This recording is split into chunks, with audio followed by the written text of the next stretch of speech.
Welcome, welcome. This is Marnie. We're going to be talking today about the people part of church, assimilation, recruitment, and discipleship. With our guest today is Jen Ervig.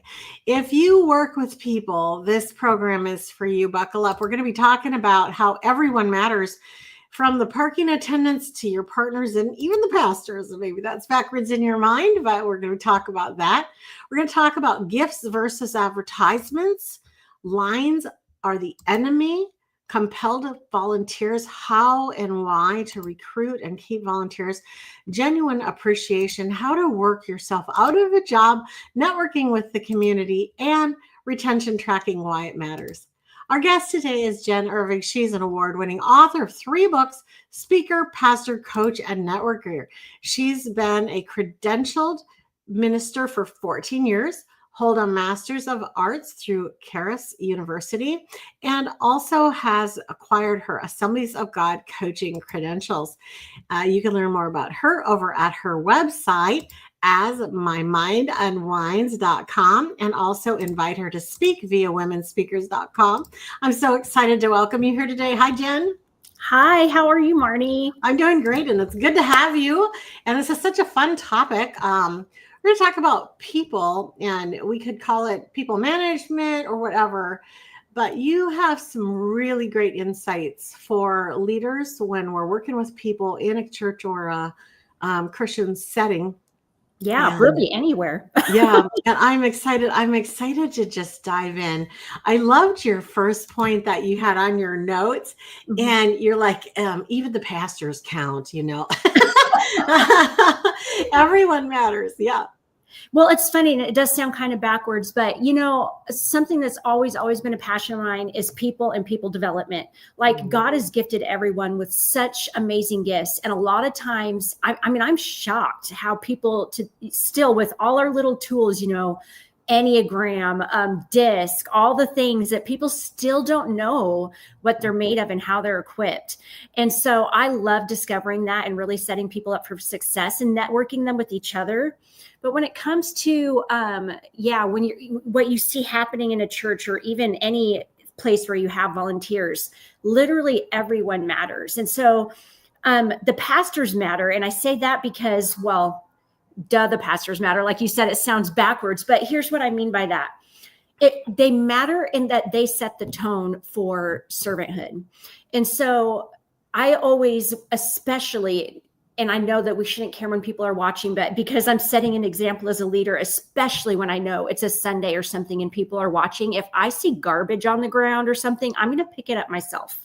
Right. You know what I mean? Because there's janitors, there's custodians or whatever, but no, we all take ownership of whatever it is that we're serving, whether it's the house of God or something else. We all take ownership.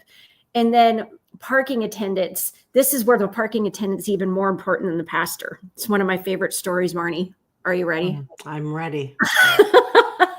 Okay, so I would say it was probably 10 to 12 years ago. At the church I was at. So I haven't been there for a year and a half.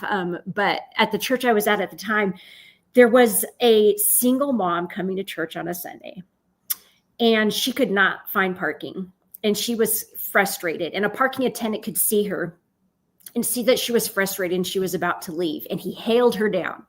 Stop. And he goes, I've got a place for you to park. And he walks her, over there. She's driving behind him, gets her there, helps her get her kids out, carries her diaper bag in. I am not kidding. She comes to church. Not only does she come to church, she stays. She keeps coming to church. She finds the Lord. She meets her husband and is married to that man today, and the whole family serves Jesus. Yeah. Because of that parking attendant. Yeah. Yeah. Pretty incredible. I think we can so easily label people, roles as more important, less important, all that. And from God's perspective, that is simply not the case. Exactly. And in many ways, that parking attendant that day, especially, way more important than the pastor or the greeting team or anything, because she had a good experience before she ever stepped inside that building. Yeah. And he turned a bad experience into a good experience. Yeah. By being all over that. You talk about the difference between advertising and gifts. So this is something I just learned 2 days ago. Cold medicine on the brain. I talked about that before the show. 2 years ago, I learned this from Brady Shearer. And so because you would be surprised how many people to this day, churches to this day, their first time guest gift is still a branded mug with their church logo, which that's fantastic. And if you have 100 of those still in storage, I do say hold on to it. I've got a reason for that in a minute. But the reason we don't want that for a first time guest, Brady says, is because it's not truly a gift, right? Now, if you're church shopping or you're going to a church and you receive yet another church logoed coffee mug, what are you going to do with that? You're probably going to put it in the Goodwill, in the Goodwill giveaway, right? What you want and what's going to make you remember that church is if you get something useful, something that you've really wanted. So things I've been doing, and this all can depend too on your context, your culture, your environment. But gifts that I've really seen win are like Chick-fil-A free sandwich cards. Chick-fil-A loves to partner with churches. Or little knitted beanies you can get really cheap on Amazon or Temu. And you can even get like embroidered crosses on it. That's great for the fall season, especially. Little speakers. And so like if your church has a podcast or something like that, you can like make your first time guest gift, say something like stay connected throughout the week. And they get that little speaker, and those can run about $5 each. I'm not kidding. And that people are like, what? I've wanted one of these, or my kids have wanted one of these or whatever. And so just really great point of connection, and they'll remember that gift every time they use it, even though it doesn't have your logo on it. They're going to be like, oh my gosh. And they're going to tell their friends, they're like, where'd you get that cool speaker? Oh my gosh, you got to go to this church and get that, whereas an if you're branding it, it's an advertisement, but keep those puppies, because you know what? They're good for onboarding volunteers. They're the people who are sold out for your organization and would love a welcome gift that is a branded mug. Yeah, it's a good point. It's a good point. When we owned a restaurant, one of the things that I learned was, you want to put things on sales on different days. We'll have this item on sale on Monday and this item on sale on Tuesday, whatever. And what people want on sale is what they wanted to buy anyway. Yeah. And it's kind of back around to that. Instead of giving them what you want to give, think about what they would like to receive. Yes, exactly. Exactly. Yeah. Lines are the enemy. What do you mean? So let me ask you, I want to know, do you know what I mean by that? I wonder, before I get into it. I'm thinking that wherever there is a traffic jam, that might be a problem. That's kind of where my brain went when I read it. Yeah, exactly. Yeah. So also, and it's just like, I love that you use the term traffic jam, because think when you're driving and there's traffic, how many times you're like, oh shoot, there's traffic this way. And you see cars try to get out of line, make a U-turn and go. Same thing happens when there's lines of any kind, unless it's Disneyland. Like they're willing to stand in those lines.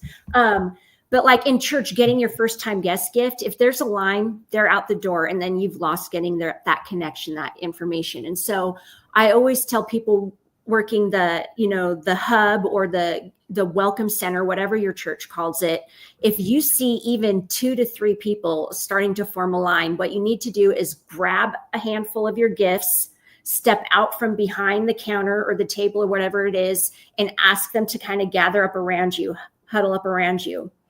And then you start passing them out. And as you're passing them out, you say, hey, how did you find us today? And who knows, maybe this person on the right says, you know what? My kid's soccer coach invited me. And then the person over here is like, oh my gosh, that's who invited me. They've made a connection and they're brand new, And so they're more likely to come back next week because they've just met each other and they both have that same experience of being brand new. So lines are the enemy. If you see a line forming, grab the gifts, circle everybody around. I love lines, circles, not lines. Yeah. And circles are so important to God. He sees us individually, but he wants us to be acting like a family, kind of around a table. If you envision that, around the table kind of conversation Yeah, versus standing in line somewhere where you have one person in front of you, one person behind you. Yeah, I love that. exactly. I love that. Yeah. Volunteers. Now, this is a big topic for most people who lead in churches. How do I get volunteers? How do I keep them? How do I treat them? What do I do and what do I not do? It's the forever thing, and it's the thing that we have to keep beating up to. Like, even what I say today doesn't mean that's the answer. Like, we have to push back on everything and be willing to really break it down and look at what works for your context too. But what we have to do as people is continually talk about it and continually share ideas, because that's the only way we're going to make any kind of progress, is to get that kind of stuff out there. But one entity, I guess, I follow is called Climbing the Assimilation. Don't you just love that? Assimilation ministry. Climbing the Assimilation. And it's Greg, and I want to say Tom that's on there. But one thing they say is, when it comes to volunteers, you want poetry and plumbing. And what does that mean? Poetry, you want to romance your volunteers and the people and be like, this is why what you do matters, right? So if I'm recruiting parking attendants, I'm going to tell them that story about that gal, that single mom, right? And then you want plumbing. And people, I don't think, give the plumbing part enough credit. And so the plumbing is the mechanics of your volunteer ministry, how well it's running, how smooth your systems are and stuff. And I don't think enough churches give enough credit to that. I'm going to toot my own horn and say that's something I pride myself on, is the systems. Like, I have every little thing down to the detail. So I even have it so where, like, somebody, if I got hit by, they always say if you get hit by a bus, right? If I got hit by a bus tomorrow, anyone could step in and do my job as a connections pastor, and just start putting people through the system as far as like training or scheduling or whatever. And people appreciate that. Because what you want is, you want the high caliber volunteers, right? And those high caliber volunteers are usually going to be the people that out in the world, out in the everyday life, they're the school principal, they're the Starbucks manager, they're the, whatever. And they are the standard you want. And if they see you and your systems breaking down and letting people show up late to volunteer or not represent the church or the organization well, then they're going to think, what am I doing here? And you're going to lose the good people for the maybe people that are not quite what you're hoping for. So systems matter. Taking care of people matters. Letting them know that you have an expectation and you're going to hold to it. It all matters. Yeah, I'm thinking about meetings and even just when you have a volunteer day or something like that.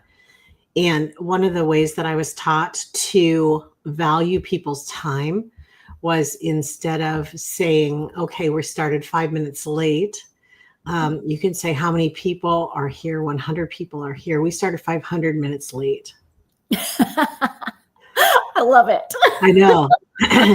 It really did. I mean, it really puts it into a different framework for you, if you consider how valuable that time really is of other people's, that you're, when you have them standing around waiting, not knowing what to do for a half an hour.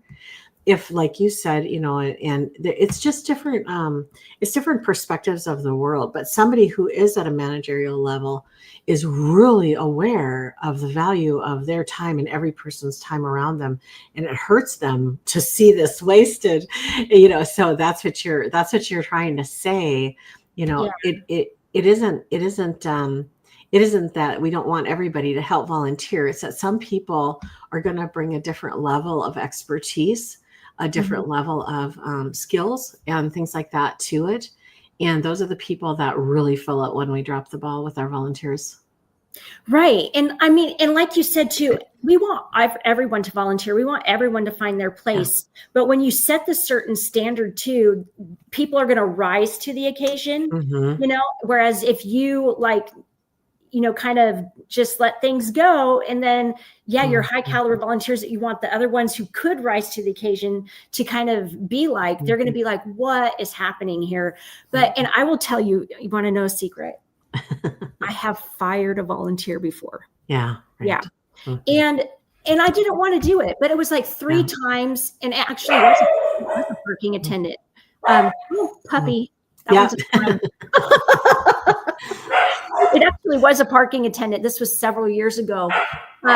They were late 3 Sundays in a row, and they were a once a month schedule. So 3 months in a row they were late, and I said, I love when you come here and serve, and I really do need you. But you know what? I'm wondering if this isn't the fit for you at this time in this way. And when you're ready to be, what's the word I'm looking for? Cold medicine brain.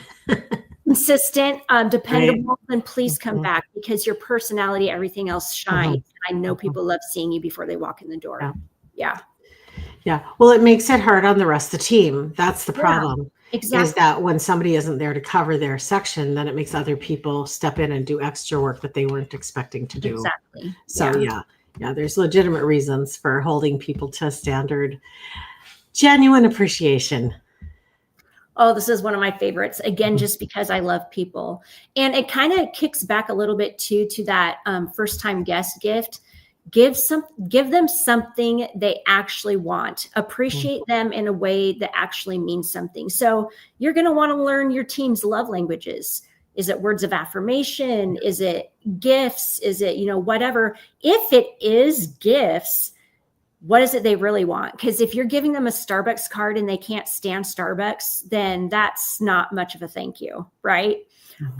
So what I would do, and I always had I had my different teams, parking, ushers, first time guest hub area, security team. I had all those teams, and then I had a team lead for those teams. And so I always said to the team leads, look, I'm going to love you well, and then I need you to love your teams well. So for my team leads, I would find out, what is their favorite restaurant? What is their hobbies? What is all their favorite things? And then I'd ask them to do that for their teams. And so I would show up to one of my team leads managed a Walgreens, and show up to his work with his favorite coffee. Why not? Could you imagine if you had a teacher on your team and you showed up to their school with their favorite coffee? Amazing. That shows true, genuine appreciation. Or when you show up to your team members' kids' ballet recital or soccer game, especially as a pastor, you're investing in their lives and saying look, you don't just do a job for me on a Sunday, but I want to live life with you. And these are discipleship moments. So, Yeah, I love that. And I think the key is that you will want to have that appreciation in your heart. Again, it goes back to kind of the difference between a gift and an advertisement. Is your appreciation just to make sure they don't leave the team, or are you truly grateful? Are you truly grateful that they're there? Marnie calling out it, making it real. Yeah. Working yourself out of a job. Succession planning is really important. Yeah.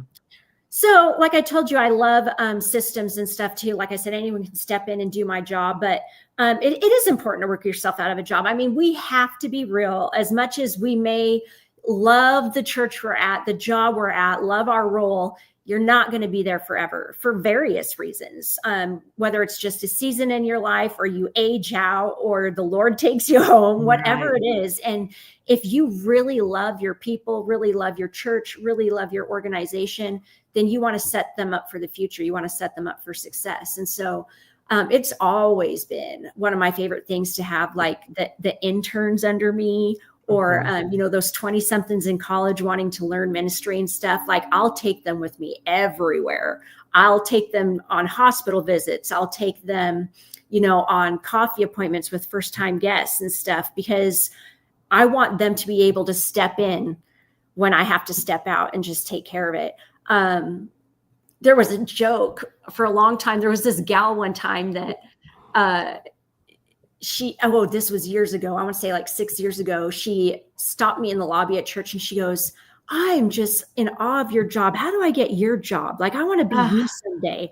And at one point I did hire her. I got her onto the church at doing cookie baking at first or something like that. And And then when I did leave a year and a half ago, she actually ended up covering a lot of the things I was covering. Right. So we laugh about it that she actually did take over and take my job, but that's what we want, Yeah. That's what we want. And she's paying it forward now, she's training up people to catch the vision, to do what needs to be done, to problem solve on their own, to all the things, I think especially when we're in a position where we really love it, it's like we were created for this. God just has us in this sweet spot position for us. What happens is that others come along and want to learn what you're doing because you're making it look fun. You're making it look like the joy that it's bringing you.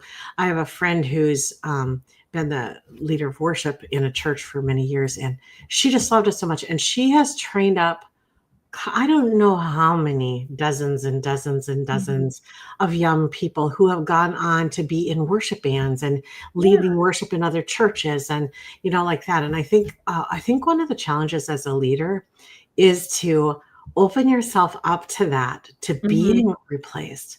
That's a thought a lot of people kind of get scared about. I don't want to be replaced. I want this position. But what we can know for sure is that if God has you in a position you love and you do it well, and you use that position to help train others to do it well as well, that if he does take you out for any reason, he's going to give you something just as good or better. Yes, Marnie, you're so right.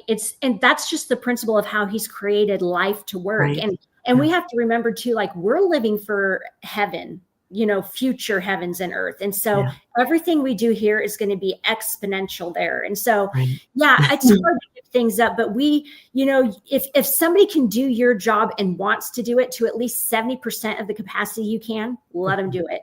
Let them fail forward. Or if somebody is interested in your job and you already know they're way more talented than you, way more, whatever, let them do it. And they're going to be like, she gave me my break, And absolutely. Yeah, absolutely. It's so important that we don't hoard it to ourselves. How do you network with the community?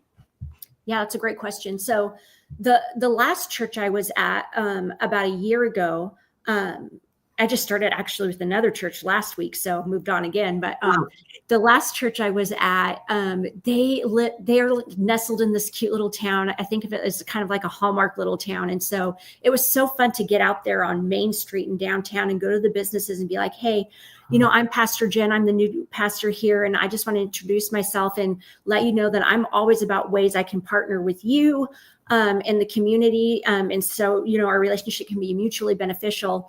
And a brand new bakery, like they had only been open for like a month, and they're like one of the most well-known bakeries now, like a year later.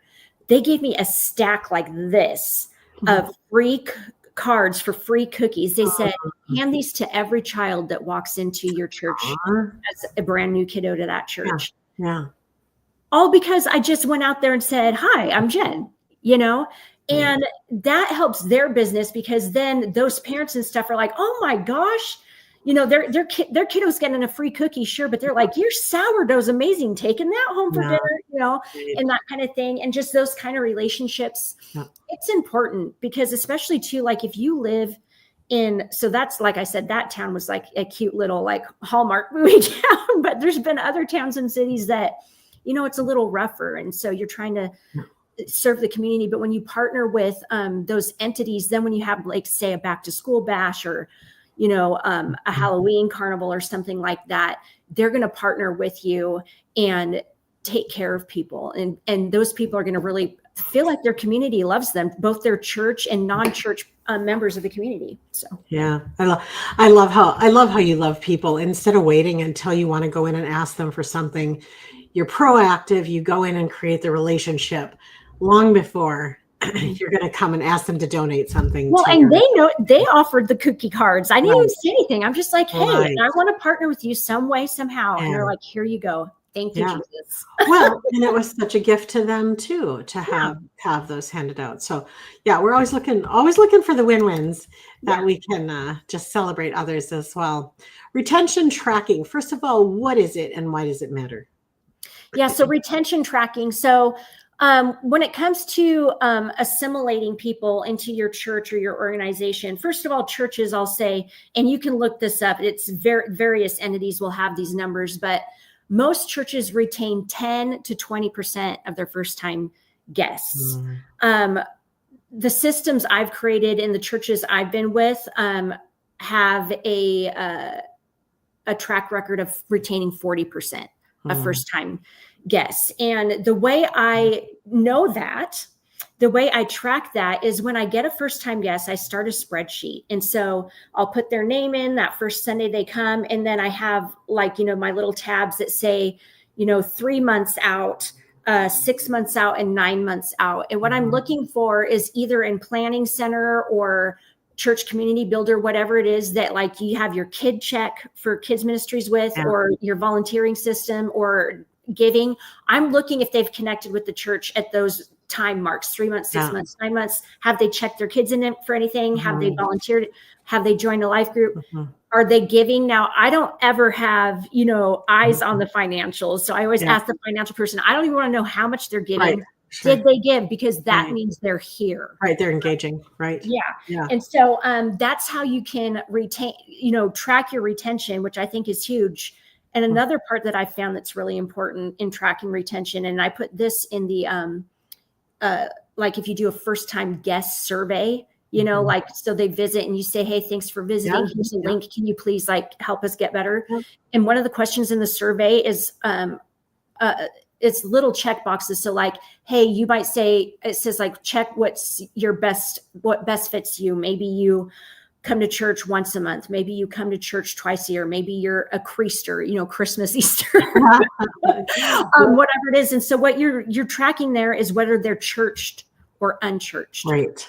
So if they come at least once a month or more, then they're a churched person. If they say they've never been, or they come, they've been once a year, then they're unchurched. And why it's important to know that is you want to know who you're attracting and why, right? Are you getting transfer growth from other churches, which isn't necessarily bad, but then you're not necessarily doing the great work, right? Right. So retention tracking, seeing if your systems are allowing you to retain people that visit, period, and making your church a place they can belong, as well as who are you retaining? Is it transfer growth? Is it, the churched or the unchurched? All these things matter, especially for whatever you say your vision is and stuff for your ministry. Yeah. So good. Oh my goodness. This was really great. So much content here. And I think, if I were going to just sit back and say, what were my big takeaways? First of all, it's that genuine gratitude, the genuine care and love for the people, whether they're your church people, your volunteers, your community people, even the retention. Why do you care? You care because you care about the people. Yeah. And if that stays the primary focus, not the program, but that genuine love and gratitude toward God for the people and toward them, I think that's huge. And then the systems in place as well, just so important to have systems that can support your volunteers, support your people that are coming so that they really feel loved. Well, you guys, I want to encourage you to check out Jen's stuff over at asmymindunwinds.com. What are they going to find when they get over there, Jen? You're going to find all the books I've written. You're going to find my blog. And what I think you'll find the most useful and helpful is the Let Me Help You tab. That's where I offer especially churches free help and resources. And I actually, like you said, too, at the beginning of the show, I'm a credentialed coach. And I do love, if you need me, I will do an hour coaching session with you and we'll figure things out. We'll get you going. I love that. And you're also available to speak for groups. You can learn more about her over at womenspeakers.com. Yes. So, Jen, thank you so much for being here today. Thank you. I appreciate it. You are just a delight. And again, I love your beautiful blue shirt and your smile. You're great. Thanks. And thanks, you guys, for joining us. Have a wonderful rest of your day. And we'll